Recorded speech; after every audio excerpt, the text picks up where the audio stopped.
Subscribe now and press the bell icon. Never miss an update.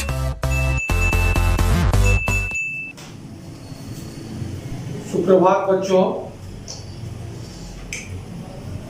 इसी chapter में मैंने आपको इससे पहले के वर्ग में क्रिया के बारे में समझाया था और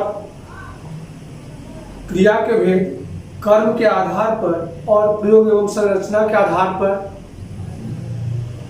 उनके बारे में मुझे जानकारी देना था, लेकिन मैं आपको सिर्फ कर्म के आधार पर ही इससे पहले के क्लास में दे पाया। आज मैं आपको इतना जरूर बता देता हूं कि यह क्रिया चैप्टर बहुत ही महत्वपूर्ण चैप्टर है। और कैसे, तो इसका मैं आपको प्रमाण दे रहा हूं एक उदाहरण देकर। कैसे?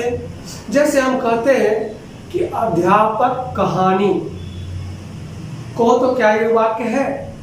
ये वाक्य नहीं है। अध्यापक कहानी सुनाते हैं। अब यहां पर तुमने क्या देखा कि वाक्य में क्रिया का होना बहुत जरूरी है। बिना क्रिया का वाक्य की संरचना नहीं हो सकती है। क्रिया इसीलिए बहुत ही महत्वपूर्ण है। एक वाक्य के निर्माण में इसका बहुत बड़ा योगदान है। आपको मैं छोटा सा उदाहरण दिया ना कि शिक्षक बच्चों को, क्या ये वाक्य है? नहीं है। पढ़ा रहे हैं, यानी क्रिया का आना अनिवार्य था, तब जाकर के वह वाक्य कहलाता है। तो ये तो क्रिया की विशेषता है कि बिना क्रिया का वाक्य संरचना नहीं हो सकती। अब आपको मैं आगे बताने जा रहा हूं कि प्रयोग एवं संरचना के आधार पर क्रिया के कितने भेद हैं। तो प्रयोग एवं संरचना के आधार पर सबसे पहले यहां देखिए संयुक्त क्रिया। तो संयुक्त क्रिया का तात्पर्य होता है कि एक क्रिया नहीं, उसमें वाक्य में, यानी क्या, वाक्य में एक से अधिक क्रियाएं हो सकती हैं। इस तरह का जो वाक्य होगा उसे संयुक्त क्रिया कहेंगे। जैसे आपको देखिए, हर्ष पिताजी बुला रहे हैं। यहाँ पर क्या देखते हैं? एक मुख्य क्रिया है बुलाना, और रहे हैं ये सहायक क्रिया है। तो जब आपने देखा कि एक क्रिया से ज्यादा क्रिया, एक मुख्य क्रिया दूसरा सहायक क्रिया, जब वाक्य में रहते हैं तो इस तरह के वाक्यों को हम संयुक्त क्रिया का उदाहरण देकर समझाते हैं। ये संयुक्त क्रिया कहलाता है। अब है सहायक क्रिया। सहायक क्रिया का काम है कि वह मुख्य क्रिया को मदद करने के लिए आता है। वाक्य में वो क्या करने के लिए आते हैं? मुख्य क्रिया को मदद करते हैं। जैसे एक छोटा सा उदाहरण है आपके पास, सब अंदर आ जाओ। अब सवाल है कि आना जो है वह मुख्य क्रिया है, जाओ यानी क्या, यहां पर वो सहायक क्रिया का काम कर रहा है। तो जब कोई क्रिया मुख्य क्रिया के साथ जुड़कर अपना अर्थ खोकर मुख्य क्रिया के अर्थ में विशेषता लाने का कार्य करती है, तब वह सहायक क्रिया कहलाती है। जैसे सब अंदर आ जाओ, यानी आना जो है मुख्य क्रिया है, जाओ सहायक क्रिया। अब चलिए नाम धातु क्रिया। नाम धातु क्रिया में आप देखेंगे कि संज्ञा, सर्वनाम, उसके बाद है एक अनुकरणात्मक,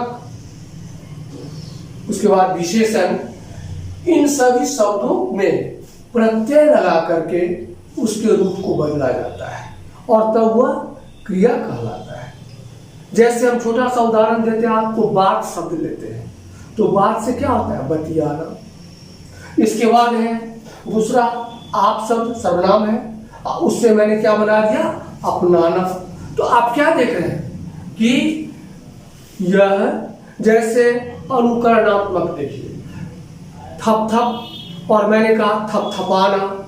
इसमें क्या है? यह दिखा रहा है कि आप जो क्रियाएं संज्ञा, सर्वनाम, विशेषण, अनुकरणात्मक आदि शब्दों में प्रत्यय जोड़कर बनाई जाती है, उसे हम क्या कहते हैं? उसे हम कहते हैं नाम धातु क्रिया।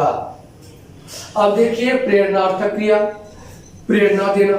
स्पष्ट है कि यानी कभी कभी प्रेरणा देकर के किसी से कोई काम करवाया जाता है। अब जैसे शिक्षक कहते हैं वर्ग में कि बच्चों कॉपी को एक जगह संग्रह कर लीजिए। अब आप यहाँ क्या देख रहे हैं कि शिक्षक बच्चों से ये काम करवा रहे हैं, बच्चों को प्रेरणा दे रहे हैं, यानी क्या ये काम करने के लिए। जैसे माँ बच्चों को नहलवाती है, यानी क्या माँ किसी दूसरे को प्रेरित करती है कि इसे नहला दो।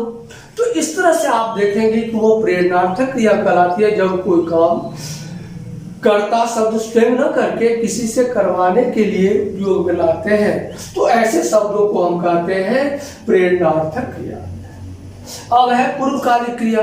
पूर्वकालिक यानी क्या? पूर्व यानी पहले, यानी एक क्रिया से पहले भी क्रिया का प्रयोग जब किया जाता है तो उसको हम पूर्वकालिक क्रिया कहते हैं। जैसे यह मुख्य क्रिया से पहले होने वाली क्रिया का बोध कराता है और ऐसे क्रिया को हम पूर्वकालिक क्रिया कहते हैं। जैसे हमने एक उदाहरण रखा आपको बच्चों कि विपुल ने दौड़कर गेंद उठाई।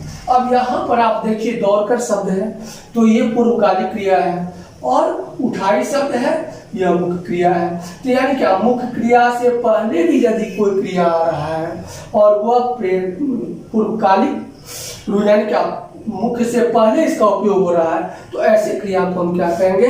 पूर्वकालिक क्रिया कहेंगे। अब आप एक बार मैंने आपको जो आप कुछ बातें अभी समझाया, पहला चीज समझाया था आपको कि बिना क्रिया का वाक्य अधूरा रह जाएगा। जब भी वाक्य का निर्माण होगा तो क्रिया का रहना अनिवार्य है। जैसे मैंने आपको उदाहरण दिया था शिक्षक कहानी, क्या वाक्य नहीं था? और जब कहते हैं शिक्षक कहानी सुनाते हैं तो यहाँ पर सुनाना शब्द जो है क्रिया है। तो आप देख लिए कि क्रिया का कितना अधिक महत्व है वाक्य के निर्माण में। अब आपको मैं उस दिन तो कर्म के आधार पर बताया था और आज मैं प्रयोग संरचना के आधार पर क्रिया के भेद बताया। एक बार मैं इसको दोहरा देता हूँ, थोड़ा सा आप बोर्ड पर भी ध्यान देंगे।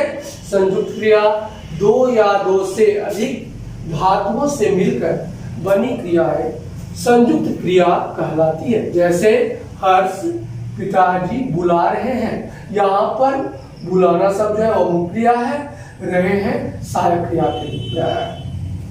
दूसरा है सहायक क्रिया। जब कोई क्रिया मुख्य क्रिया के साथ जुड़कर अपना अर्थ खोकर मुख्य क्रिया के अर्थ में विशेषता लाने का कार्य करती है तो वह सहायक क्रिया कहलाती है। जैसे शब्द अंदर आ जाओ, यहाँ पर आना शब्द है मुख्य क्रिया है और जाओ सहायक क्रिया के रूप में उपयोग हो रहा है।